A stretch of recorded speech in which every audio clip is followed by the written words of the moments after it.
अब देखो आपका, देखो खंड बा स्टार्ट हो चुका है। कौन सा आपका? खंड बा।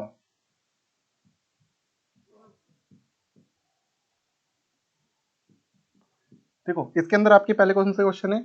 विस्तृत उत्तरीय प्रश्न, सभी खंड आपको इसमें करने हैं। पहला क्वेश्चन आपका है इसका, ठीक है। उसका पहला क्वेश्चन आपका ए पार्ट क्या दे रखे हैं आपके? 2-2 मार्क्स के क्वेश्चन है। 4x² कितना है आपका? द्विघात समीकरण का है।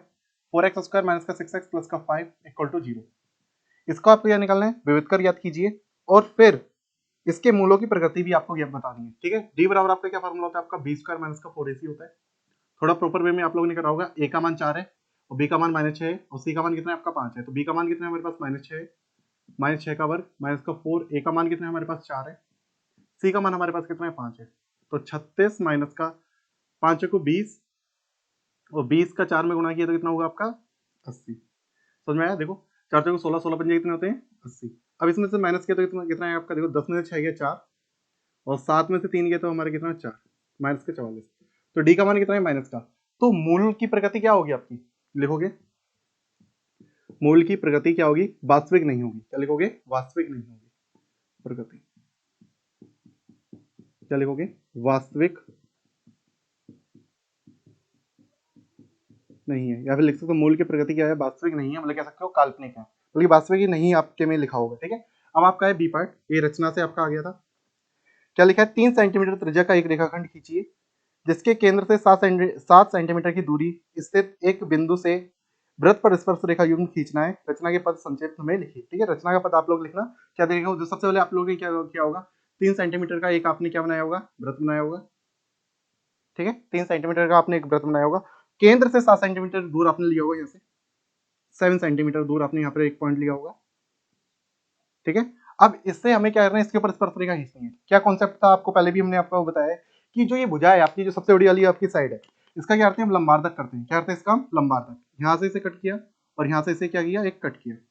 इससे इसे कट किया, इससे इसे कट किया, इसको ऐसे से मिला दिया। कितना हुआ क्लियर आपको? और इससे हमने क्या बना दिया? एक वृत्त बनाया। इससे क्या बनाया हमने? एक वृत्त बनाया। किस पर कट हुआ? इस वाले पॉइंट पर। और इस वाले पॉइंट पर क्या हुआ? कट हुआ। इसको और इसको हमने क्या कर दिया? मिला दिया, ठीक है। तो ये इस तरीके से स्पर्श रेखा आपको खींचनी होती है। मतलब इसे पी पॉइंट देते हैं, इसे ओ देते हैं, इसे क्यू और आर। इस तरीके से स्पर्श रेखा खींची जाती है। ये स्पर्श रेखा इसकी क्या होती है? इक्वल होती है, ठीक है। तो अब देखते हैं आपका अगला क्वेश्चन है सी पार्ट इसका। ये तो रचना पद लिख लोगे ना। सर्वप्रथम हमने 3 सेंटीमीटर त्रिज्या का एक वृत्त खींचा जिससे केंद्र से 7 सेंटीमीटर दूरी पर एक बिंदु पी लिया, जिससे जिसका ओपी का हमने लंबार्धक किया। फिर इसको एम को केंद्र मानकर ओ एम त्रिज्या लेकर एक वृत्त खींचा जो ने दिए हुए वृत्त को क्यू तथा आर पर कट करता है, मतलब कि काटता है। और पी को क्यू से मिलाया और पी को आर से मिलाया। ये आपको रचना के पद आपको लिखने होते हैं, ठीक है। अगला क्या सवाल है? कोस ए माइनस बी बराबर हमें दे रखा है √3/2, ठीक है। और हमें क्या दे रखा है? साइन ए प्लस बी बराबर कितना दे रखा है हमें? साइन ए प्लस बी बराबर कितना दे रखा है हमें? √3/2। दोनों सेम दे रखे हैं। और यहाँ पर दे रखा है कि 0 से बड़ा ए प्लस बी का मान, ए प्लस बी का मान 0 से बड़ा होगा, 90 से क्या होगा? छोटा होगा। और साथ में ए का मान बड़ा होगा किससे? बी से, ठीक है। तो हमारे कितना हो जाए? देखो कोस ए माइनस बी बराबर, अब कोस में √3/2 कितने इसका मान होता है आपका? आपको पता होना चाहिए कितने का होता है आपका? कोस 30 का होता है। और ए माइनस बी बराबर कितना हो जाएगा हमारे पास? यहाँ पर 30 अंश, ठीक है। और यहाँ पर कितने का होता है आपका? देखो साइन ए प्लस बी बराबर, ये कितने अंश का मान होता है? साइन 60 का मान होता है। तो ए प्लस बी बराबर कितना हो जाएगा हमारे पास? 60 अंश। अब दोनों इक्वेशन को हल कर दो। दोनों समीकरणों को यार ने आपको हल करना है। देखो इसको एक बार जोड़ दो तो बी से बी कट जाएगा। 2a बराबर क्या लिख देते हैं यहाँ पर? 2a बराबर कितना हो जाएगा हमारे पास? 30 और 60 कितना होगा? 90। ए का मान कितना हो जाएगा? 45 अंश, ठीक है। अब ए का मान समीकरण नंबर किसमें रख दो? 2 में रखने पर 45 प्लस बी बराबर कितना होगा आपका? 60 अंश। तो बी बराबर कितना हो जाएगा हमारे पास? 60 माइनस 45 कितना हो जाएगा हमारे पास? 15 डिग्री। तो देख सकते हो इन दोनों का योग आपका इतना हो रहा है 60 हो रहा है, जो कि 90 से कम है और 0 से बड़ा है। और ए का मान बी से बड़ा है। ए का मान 45 है और इसका मान कितना है? 15। तो ये आपका क्या होगा? आंसर होगा। अब देखो बेटा आपका क्वेश्चन नंबर आपका फर्स्ट का डी पार्ट है आपका। ये कौन सा पार्ट है हमारा? डी पार्ट है, जिसके अंदर हमें पूछा है माध्यिका निकालनी। क्या निकालनी है? माध्यिका। देखो वर्ग अंतराल आपको दे रखा है 40 से 45, 45 से 50 और लास्ट तक आया 70 से 75 तक है। और ये हमने जैसे कि आपको बता दिया बारंबारता। अब सबसे पहले हम लोग क्या निकालते हैं, संचयी बारंबारता CF। क्या निकालते हैं, CF। कैसे निकलते हैं, पहले 2 का 2 लिखते हैं, फिर 2 और 3 को ऐड करते हैं, कितना हो जाएगा यहाँ पर 5, 5 और 8 को ऐड करेंगे कितना आएगा 13, 13 और 6 को ऐड करेंगे कितना आएगा 19, 19 और 6 को ऐड करेंगे 25 आएगा, 25 और 3 को ऐड करेंगे कितना आएगा हमारा 28 आएगा, 28 और 2 को ऐड करेंगे 30 आएगा। तो बल्कि यही हमारा सिग्मा एफ यही होता है, सिग्मा एफ कह दो या फिर कैपिटल एन कह देते हैं, कितना होगा 30 होगा। इसको भी जोड़ेंगे कितना आएगा 30। अब देखो हम लोग हमारा फॉर्मूला होता है माध्यिका का या फिर माध्यक का, क्या होता है आपका, देखो L प्लस एन बटे 2 माइनस का CF upon F into H। ठीक है, तो अब देखो 30 है ना, देखो क्या से ढूंढते, देखो n का करते हैं आधा, मतलब 30 बटे 2 कितना आएगा 15, 15 से जस्ट बड़ा किस में देखते हैं हम, संचयी बारंबारता में, किसमें आएगा 19 में। तो जो ये वाला कॉलम होता है हमारा, ये क्या होता है हमारा माध्यक वर्ग होता है। क्या होता है हमारा ये माध्यक वर्ग। इसके अंदर ये हमारा F होता है और ये क्या होता है हमारा L होता है, और इसके जस्ट ऊपर वाला क्या होता है हमारे पास CF होता है। अब H की बात आ रही है, H इसका डिफरेंस है। H कितने का डिफरेंस चल रहा है 5 का, कितना चल रहा है 5 का। H लिख सकते हो आप 45 माइनस 40 बराबर 5। ठीक है, अब सब वैल्यू यहाँ पर पुट करो। L की वैल्यू कितनी है हमारे पास 55 है, प्लस में n बटे 2, n बटे 2 कितना है हमारे पास 15 है, माइनस का CF कितना है हमारे पास 13 है, F कितना है हमारे पास 13 6, H कितना है हमारे पास, H कितना निकाला हम लोग ने 5। ठीक है, तो यहाँ पर कितना आएगा 55 प्लस में, इसमें से घटाया कितना है आपका 2 बटे 6 गुणा 5, इसे से काट दिए 3 आ गया, तो कितना आ जाएगा यहाँ पर 55 प्लस 5 बटे 3। इसमें जब भाग देंगे 3 का इसमें भाग दिया कितने आएगा, 3 एकम 3 पॉइंट, कितना बचा आपका 2 6 6, मतलब लगभग 6 से चलता रहेगा। चाहो तो आप लास्ट में एक बार 7 भी लिख सकते हो, कितना आ जाएगा आपका 56.6 या फिर 7 एक ही बार में यहाँ पे ही लिख दो कि 1.6666 चलता जाएगा ना, तो एक तो लिख सकते हो 7, तो 56.67 इसका क्या होगा माध्य। क्लियर हुआ आपको ये, ठीक है। अब देखो बेटा आपका खंड बा का भी आपका कौन सा है, ई वाला पार्ट, कौन सा आपका ई पार्ट। क्या दे रखा है यहाँ पर, 2 अंकों की एक संख्या के अंकों का योग 9 है, इन संख्याओं का 9 गुना संख्याओं के अंकों को पलटने से बनी संख्या के 2 गुना है, तो वह संख्या ज्ञात करना है। देखो बस समझो कैसे करना है, कौन सा, देखो खंड बा है हमारा, ठीक है, उसका क्वेश्चन नंबर है फर्स्ट का ई पार्ट, फर्स्ट का कौन सा है ई पार्ट। देखो इसके लिए यहाँ पे लिखोगे माना, माना संख्या क्या है हमारी, संख्या हम लोग कैसे मानते हैं 10x प्लस वाई मानते हैं, क्या मानते हैं 10x प्लस वाई। यहाँ पर इकाई का अंक y है, ढाई का अंक कितना है हमारे पास x है, तो यहाँ पर अंकों का योग मतलब कि x प्लस वाई कितना दे रखा है हमें, अंकों का योग कितना दे रखा है 9 है, समीकरण नंबर 1। ठीक है, अब देखना यहाँ पर इंपॉर्टेंट है, इस संख्या का 9 गुना, इस संख्या का कितना आपका 9 गुना, इस संख्या का कितना आपका 9 गुना। अब संख्या को पलटने पर क्या कहा, संख्या को पलटने पर मतलब कि y इधर आ जाए x इधर आ जाए, 10y प्लस एक्स इसके कितने के बराबर है, इसके 2 गुने के। तो आपको संख्या याद करनी है, मतलब x और y की वैल्यू आपको निकालनी है। अंदर गुणा कर लो जल्दी से, 90x प्लस का कितना हो जाएगा 9y, इधर कितना हो जाएगा आपका 20y प्लस का 2x, ये होगा। अब x वाले एक तरफ ले जाओ, 90x माइनस का 2x बराबर 20y माइनस का ये इधर आया तो कितना हो जाएगा माइनस का 9y, इसमें से घटाया तो कितना आया 88x बराबर कितना हो जाएगा यहाँ पर 11y, ली 11 से काट सकते हो 8 बार, मतलब y बराबर कितना आ गया 8x आ गया। y का मान कितना है हमारे पास 8x। अब ये y का मान कहाँ रख दो, यहाँ पर रख दो, इसे समीकरण नंबर 2 दे सकते हो। y का मान कहाँ रखने पर, इसमें फर्स्ट में, तो कितना हो जाएगा x प्लस y का मान 8x रख दिया बराबर 9, 9x बराबर कितना हो जाएगा यहाँ पर 9, x का मान कितना हो जाएगा यहाँ पर 1, x का मान कितना हो जाएगा हमारे पास 1। अब x का मान 1 यहाँ पर रखें तो y का मान कितना हो जाएगा 8 इंटू 1 बराबर कितना हो जाएगा 8। तो हमें क्या निकालनी है, संख्या क्या निकालनी है, संख्या, संख्या कितनी है 10x प्लस वाई है, कितनी है 10x प्लस वाई, कितनी है हमारे पास 10x प्लस वाई।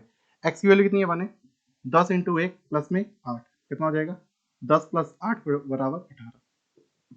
तो इसकी संख्या आपको क्लियर हुई। अब देखो बेटा आपका आपका फर्स्ट का भी एफ पार्ट है आपका, इसमें क्या निकालना है बहुलक निकालना है, क्या निकालना है बहुलक। अच्छा बहुलक का फॉर्मूला याद है आप लोगों को, बहुलक क्या है यहाँ पर L प्लस यहाँ पर कितना होता है F1 माइनस F0 अपॉन में 2F1 माइनस का F0 माइनस का F2 इंटू H, ये हमारा क्या होता है फॉर्मूला। अब देखो बात समझो यहाँ पर क्या होता है, सबसे इंपॉर्टेंट बात इसमें कैसे ढूंढते हैं। पहले हम निकालते हैं बहुलक वर्ग। बहुलक वर्ग कैसे निकलता है, सबसे ज्यादा मतलब कि आपकी बारंबारता कहाँ है, 20 है ना, तो ये वाली हमारी बारंबारता है, ये हमारा क्या हो जाएगा, बहुलक वर्ग। ये क्या हो जाएगा हमारा बहुलक वर्ग, ठीक है। तो ये हमारा क्या हो जाएगा, देखो बहुलक वर्ग में ये क्या है हमारा, इसे कहते हैं F1, इससे ऊपर वाले को F0, इसे कहते हैं F2, और इस वाले को हम कहते हैं L। और अंतर कितने का है, h का मान कितना हो जाएगा हमारे पास, देखो h कितना है, 10 में से 0 गया 10, तो सब वैल्यू पता है, वैल्यू रख दो। L का मान कितना है हमारे पास 40, प्लस F1 का मान कितना है 20 माइनस का 12, 20 माइनस का 12 अपॉन में 20 दूनी 40, फिर दो गुना है आपका इसका 40, माइनस का F0 मतलब कि 12 माइनस का 11 इंटू h का मान कितना है 10, इसको सॉल्व करना है आपको बस 40, 20 में से आपके 12 गए कितने बचे, 8 बचे, 40 माइनस का 2 और 1 कितना हुआ 3, एक और एक कितना हुआ 2, इंटू में कितना हुआ 10, 40 प्लस कितना हो जाएगा 80 बटे कितना हो जाएगा यहाँ पर 20 में से घटाया तो कितना है 17। देखो 17 के उससे काटेंगे, देखो 17 से काटेंगे तो मर जाएगा आपका 17 चौको इतना होते हैं 68, फिर आपका इतना हो जाएगा आपका 12 भाग नहीं जाएगा तो आपका क्या लग जाएगा आपका 0, मतलब पॉइंट लगा के 0, फिर लगभग आपका 5 बार अप्रोक्सीमेट लगभग 4.05, कितना हो जाएगा इसका answer 44.05। That your answer. Clear हुआ आपको, समझ में आया इतना, ठीक है। अब देखो आपका प्रश्न नंबर कौन सा है, आपका सेकंड है। किन्हीं 5 खंडों को आपको करना है, उसमें आपके ए पार्ट में आपको दे रखे हैं 2 पार्ट है आपके। नंबर फर्स्ट जैसे आपको दे रखे हैं कौन सा क्वेश्चन की बात कर रहे हैं, प्रश्न नंबर दूसरे की बात कर रहे हैं, उसमें आपका क्या है पहला ए पार्ट है। ए में भी आपके 2 पार्ट दे रखे हैं। फर्स्ट क्या दे रखा है, दर्शाइए कि एक धनात्मक विषम पूर्णांक 4q+1 या 4q+3 के रूप का होता है जहां q क्या है पूर्णांक है। तो इस क्वेश्चन को कैसे करते हैं, देखो सॉल्यूशन यहाँ पे लिख सकते हो, ये सिंपल है, पहले चैप्टर का है। माना P तथा या फिर A तथा B लिख लो, A तथा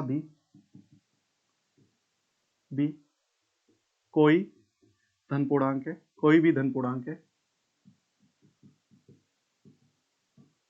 ठीक है। और क्या लिखते हो, B बराबर कितना लोगे आप 4, तथा B बराबर क्या लिखते हैं 4 लिखोगे, किससे आपका यूक्लिड विभाजन प्रमेय से,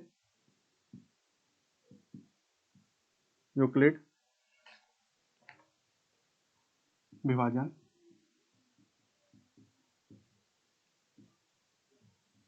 प्रमेय से क्या होता है हमारे, देखो A बराबर BQ+R होता है, क्या होता है हमारा A बराबर BQ+R होता है, और R का मान क्या होता है 0 से बड़ा होता है, और किससे छोटा होता है आपका B से क्या होता है छोटा, 0 की क्या होता है इक्वल। तो यहाँ पर देखो A बराबर B का मान तो हमें पता है 4q+ कितना है R है, और यहाँ पर 0 से बड़ा है R, और कितने से छोटा है हमारा, देखो 4 से हमारे क्या है छोटा है। तो मतलब कि क्या ले सकते हो, R का मान 0 ले सकते हो, 1 ले सकते हो, 2 3, 4 नहीं ले सकते, R के मान इतने ले सकते हैं। तो यहाँ पे लिखोगे A के संभावित मान, A के संभावित मान कितने होंगे, A के संभावित मान A बराबर देखो एक तो 4q होगा, एक 4q+1 होगा, और एक 4q+2 होगा, और एक 4q+ कितना होगा 3 होगा।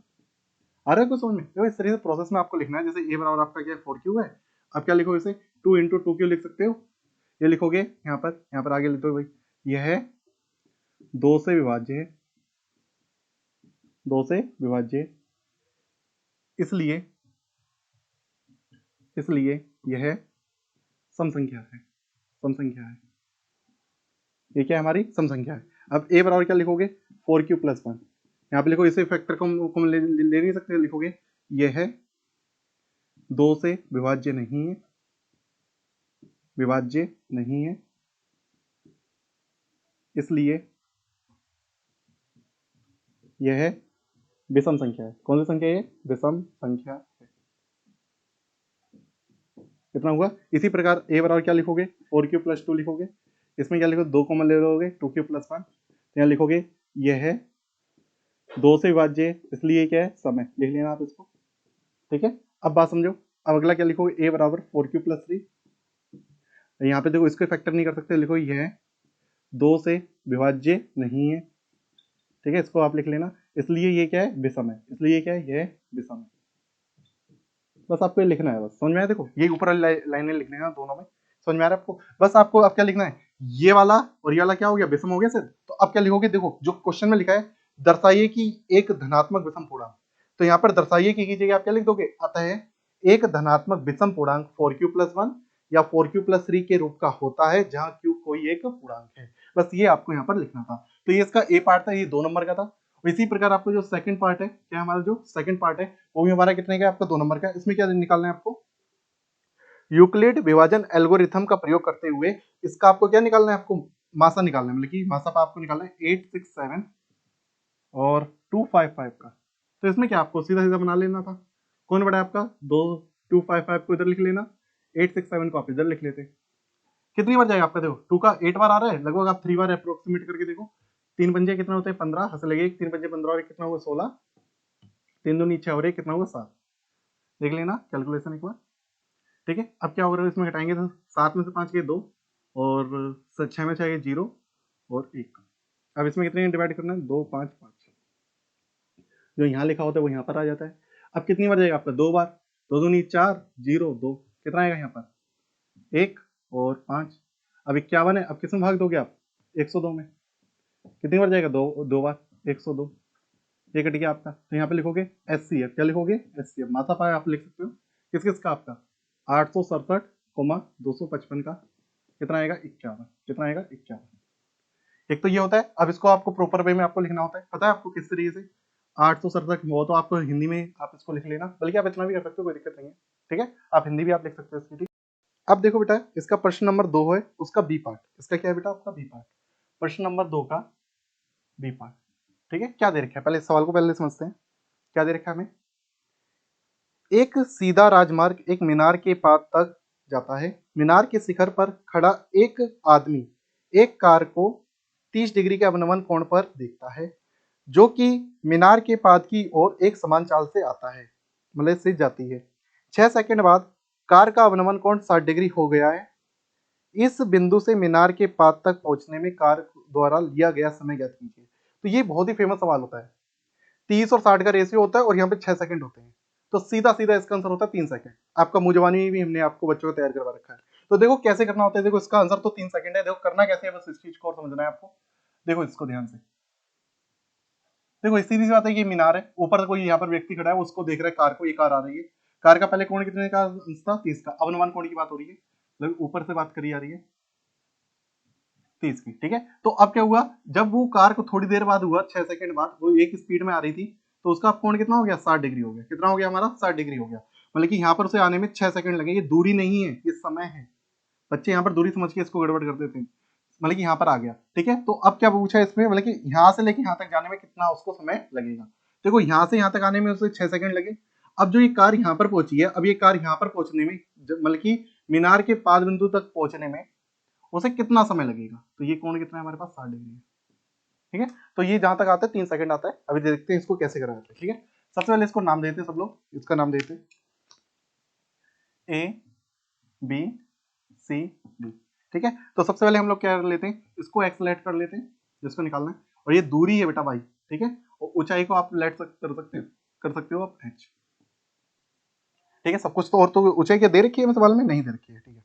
तो सबसे पहले ये वाला त्रिभुज लेते हैं, कौन सा त्रिभुज, बी ए सी में या फिर ए बी सी में, ए बी सी में क्या लगाओगे, tan 60, क्या लगाओगे tan 60, लंब बटे आधा, लंब कितना है h बटे x, tan 60 का मान √3 और यहाँ पर कितना हो जाएगा h बटे x, ठीक है। तो यहाँ से आप h का मान निकाल सकते हो क्रॉस मल्टीप्लिकेशन करके, √3x। समीकरण नंबर इसको 1 देते हैं। अब कौन सा लेते हैं, बड़ा वाला त्रिभुज ले लेते हैं, ए बी डी में, किसमें त्रिभुज ए बी डी में क्या होगा tan 30, कितना होगा tan 30, लंब बटे आधा, tan 30 कितना होगा, लंब बटे आधा, लंब कितना है हमारे पास h। अब देखना आधार कितना हो जाएगा, आधार होगा y प्लस एक्स, यहां से लेके यहां तक कितना हो जाएगा y प्लस एक्स, ठीक है। और यहाँ पर tan 30 का मान कितना होता है, 1/√3 होता है h बटे y प्लस एक्स। देखो y और x में रिलेशन निकाल लो, सबसे बढ़िया है। इसमें और इसमें क्या निकाल लो, रिलेशन निकाल लो, उतने सवाल हो जाएगा। क्रॉस मल्टीप्लीकेशन क्या कितना हुआ, y प्लस एक्स कितना हुआ √3h। लिख दो ना समीकरण नंबर 1 से h का मान रखने पर, समीकरण नंबर 1 से h का मान रखने पर रखेंगे तो कितना हो जाएगा, y plus X equal to √3, h का मान कितना है हमारे पास, अच्छा h का मान कितना है हमारे पास √3x है, आ रहा है समझ में आपको? यहाँ पर √3 और √3 कितना हो जाएगा, 3x हो जाएगा, और y प्लस एक्स, एक्स उधर गया तो किसका हो जाएगा, माइनस का, y बराबर कितना हो जाएगा, 3x माइनस का x, मतलब कि y बराबर कितना हो जाएगा, 2x। यहाँ से क्या समझ में आया, देखो y जो है वो कितना है, देखो बात समझो, y जो है वो x का कितना है, ट्वाइस है। देखो बात समझो, यहाँ से क्या, देखो यहाँ से आप क्या लिख सकते हो, देखो इधर नीचे से उधर से एक और लेना, यहाँ पर देखो y दूरी चलने में क्या लिखोगे, y दूरी चलने में लगा समय, कितना समय लगता है, बाई दूरी चलने में लगा कितना समय लगता है, 6 सेकंड। कितना लगता है, 6 सेकंड। समझ में आ रहा है आपको? अब बात समझो, बाई की जगह आप क्या लिख सकते हो, 2x लिख सकते हो यहाँ पर, 2x दूरी चलने में लगा समय 6 सेकंड। हमें निकालना कितने, x दूरी चलने में, कितने, x दूरी चलने में लगा समय कितना हो जाएगा, इधर x की बात करें 2 का लग जाएगा भाग 6/2 बराबर 3 सेकंड। इस तरीके से सवाल को करना था। आया को समझ में आपको? अब इसका यह सी पार्ट, इसी में कर लेते हैं सी पार्ट, इसका सी पार्ट इसी में कर लेते हैं हम लोग। सी पार्ट भी बहुत ही सिंपल क्वेश्चन है। बिंदु ए और बी को जोड़ने वाली रेखाखंड ए बी को 4 बराबर भागों में विभाजित करने वाले बिंदुओं के निर्देशांक ज्ञात कीजिए। तो ये सिंपल सा क्वेश्चन है। देखो एक ए बी है जिसके निर्देशांक हमें दे रखे हैं, कितने कितने दे रखे हैं आपको बताओ, -2,2 दे रखे हैं, और 2, कितने दे रखे हैं, 8 दे रखे हैं। इसको 4 भाग करें, देखो एक तो 20 से आधा कर सकते हो, फिर यहां से कर दो और यहां से कर दो, तो ये क्या हो जाएगा, देखो मान लेते हैं इसे देते हैं P, इसे देते हैं Q, इसे देते हैं R। इन सब के आपको क्या निकालने हैं, निर्देशांक। इन सबको आपको क्या निकालने हैं, निर्देशांक। तो आप क्या कर सकते हो, देखो बात समझो ध्यान से, 2,8 ही है ना, एक बार चेक कर लो, बस पॉइंट है इसके इतना ही है। देखो आप सबसे पहले क्या लिखो, देखो आपको लिखने का तरीका बता देंगे। P जो है वो AB का मध्य बिंदु है, जो ये P पॉइंट है वो किसका है, AB का क्या है, मध्य बिंदु। यहाँ पे लिख लेना ऐसे, P जो है वो क्या है, AB का मध्य बिंदु। किसका, AB का क्या है, मध्य बिंदु, मध्य बिंदु है। तो P के निर्देशांक कैसे निकलेंगे आपके, देखो x1 + x2/2, मतलब कि -2 + 2/2। हम सॉल्व कर रहे हैं, फॉर्मूला यूज करोगे, इधर 2 + 8, 2 + 8/2 कितना हो जाएगा, यहाँ पर 0/2, 10/2, मतलब कि 0, कितना हो जाएगा, 5। P के निर्देशांक निकला है, P के कितने आ गए, 0,5। कितना हुआ क्लियर? देखो जो हमारा Q जो है वो AP का क्या है, मध्य बिंदु है। क्या लिखो, Q जो है AP का मध्य बिंदु है, ठीक है। तो क्या लिखोगे यहाँ पर, देखो Q जो है AP का मध्य बिंदु है। अब देखो यहाँ पर Q के निर्देशांक बराबर x1 + x2/2 -2 + 0/2, y1 + y2/2 2 + 5/2। कितना आएगा यहाँ पर, माइनस का 1, यहाँ पर कितना 7/2। दैट योर आंसर, मतलब कि 2 से 2 कट जाएंगे तो कितना आएगा, -1। अब क्या निकालोगे, आर के, एक कोऑर्डिनेट कितना है हमारा, देखो -1/7/2। क्या आपको समझ में आ रहा है? इसी प्रकार हम क्या करेंगे, आर, आर जो है वो एपी का मध्य बिंदु है। किसका, ए नहीं पीबी का। किसका, देखो आर जो है वो किसका, पीबी का मध्य बिंदु है, पीबी का मध्य बिंदु है। तो आप क्या लिखोगे, आर की कोऑर्डिनेट कैसे निकल गए, देखो 0 + 2/2, 5 + 8/2, 5 + 8/2, 1 + 1, 13/2। आएगा समझ में? तो इस तरीके से इसके भी आपको कोऑर्डिनेट निकालने थे। अब देखो बेटा, आपका क्वेश्चन नंबर दूसरे का आपका कौन सा पार्ट है, डी पार्ट। दूसरे कौन सा आपका, डी पार्ट। डी पार्ट क्या कह रहा है आपका, एक भिन्न का अंश उसके हर से 3 कम है। एक भिन्न का अंश उसके हर से कितना है, 3 कम है। यदि अंश और हर में दोनों में 2 जोड़ा जाता है तो नई भिन्न तथा मूल भिन्न का योग 29/20 हो जाता है। तो मूल भिन्न ज्ञात कीजिए। तो मतलब बात समझो क्या है आपका, ये देखो ध्यान से, एक भिन्न का अंश उसके हर से 3 कम है। हर से कितना है आपका, 3 कम है। तो पहले यहाँ पे लिखो माना हर कितना है, x है। तो अंश कितना हो जाएगा, अंश जो है वो हर से कितना कम है, 3 कम है। देखो बात समझो, यदि एक भिन्न का अंश उसके हर से कितना है, 3 कम है। हर यदि x है तो अंश कितना हो जाएगा, इतना हो जाएगा। तो भिन्न कितनी हो जाएगी हमारे पास, जो मूल भिन्न कह सकते हो, स्टार्टिंग वाली भिन्न को उन्होंने क्या नाम दे रखा है, मूल भिन्न। कितना दे रखा है हमारा, अंश है x-3/x। इतना क्लियर हुआ आपको? हाँ, क्या लिखा है, यदि अंश और हर में 2 जोड़ दिया जाता है, प्रश्न अनुसार चल रहे हैं, अंश में कितना जोड़ दिया जाता है, देखो अंश में 2 जोड़ दिया जाता है और हर में भी कितना जोड़ दिया जाता है, 2 जोड़ दिया जाता है, जोड़ा जाता है। तो नई भिन्न तथा मूल भिन्न का योग, ये देखो जो नई भिन्न बनी है और इसका मूल भिन्न कितनी है आपकी x माइनस 3/x, उसका योग कितना है हमारे पास 29/20 है। को समझ आया? देखो ये हमारी नई भिन्न बनी, उसका मूल भिन्न के साथ योग कितना दे रखा है 29/20 दे रखा है। तो हमें मूल भिन्न हमें ज्ञात करनी है, मतलब इसी को हमें क्या करना है, ज्ञात करना है। मतलब सीधी सी बात है, आपको x की वैल्यू निकाल देनी है। यहाँ पर सोल्व करेंगे तो कितना हो जाएगा x minus 1 upon x plus 2 equal to, यहाँ पर प्लस है, x माइनस 3 में x 29/20। एलसीएम कितना आएगा हमारे पास x प्लस 2 इंटू एक्स, इसका इधर गुणा किया तो एक्स स्क्वायर माइनस का एक्स और प्लस एक्स प्लस 2 का इधर गुणा होगा, एक्स प्लस 2 का इसमें गुणा होगा आपका x माइनस 3 में 29/20। एलसीएम कितना है हमारे पास x प्लस 2 है इंटू में x है, एक्स स्क्वायर माइनस का एक्स प्लस का एक्स का अंदर गुणा किया एक्स स्क्वायर माइनस का 3x, 2 का इसमें किया तो 2x माइनस का 6 इक्वल टू 29/20। ठीक है, अब इसको कैलकुलेट करना है, एक्स स्क्वायर और एक्स स्क्वायर कितना हो गया 2x स्क्वायर, और यहाँ पर आपका माइनस का x है, माइनस का 3x है, माइनस का 4x और प्लस का 2, तो माइनस का 2x हो जाएगा। और यहाँ पर कितना है आपका, देखो इसको सॉल्व किया तो माइनस का 2x हुआ और माइनस का 6 है, अपॉन में अंदर गुणा कर सकते हो, एक्स स्क्वायर प्लस का कितना हो जाएगा यहाँ पर 2x बराबर 29 कितना है हमारे पास 20 है। ठीक है, अब क्रॉस मल्टीप्लीकेशन के अलावा और कोई तरीका नहीं है, थोड़ा सा लॉन्ग क्वेश्चन लग रहा है हमें। 29 केस में करेंगे तो कितना आ जाएगा यहाँ पर 29x स्क्वायर, 29x स्क्वायर, और 29 केस में करेंगे तो कितना हो जाएगा, और 9 दूनी 18, मतलब कि 58 हो जाएंगे यहाँ पर। ठीक है, 29 दूनी 58x, अब 20 का इधर करना है तो कितना हो जाएगा इक्वल टू 40x स्क्वायर, और 20 केस में किया तो माइनस का 20 का 2 में करेंगे तो कितना हो जाएगा 40x,